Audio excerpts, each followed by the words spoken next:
بسم الله الرحمن الرحيم. هل أتى على الإنسان حين من الدهر لم يكن شيئا مذكورا إنا خلقنا الإنسان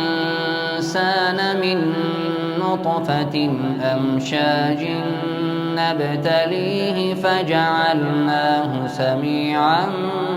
بصيرا إنا هديناه السبيل إما شاكرا وإما كفورا إنا أعتدنا للكافرين سلاسل وأغلالا وسعيرا إن الأبرار يشربون من كأس كان مزاجها كافورا عينا يشرب بها عباد الله يفجرونها تفجيرا يوفون بالنذر ويخافون يوما كان شره مستطيرا ويطعمون الطعام على حبه مسكينا ويتيما وأسيرا إنما نطعمكم لوجه الله لا نريد منكم جزاء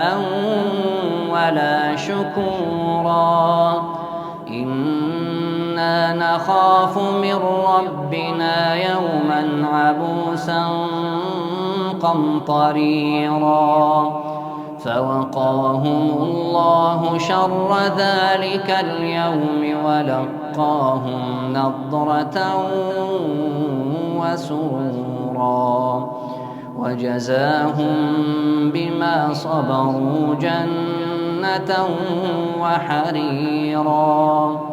متكئين فيها على الأرائك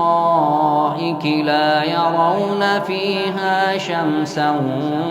ولا زمهريرا ودانية عليهم ظلالها وذللت قطوفها تذليلا ويطاف عليهم بآنية من فضة وأكواب كانت قوارير من فضة قدروها تقديرا ويسقون فيها كأسا كان مزاجها زنجبيلا عينا فيها تسمى سلسبيلا ويطوف عليهم ولدان مخلدون إذا رأيتهم حسبتهم لؤلؤا منثورا وإذا رأيت ثم رأيت نعيما وملكا كبيرا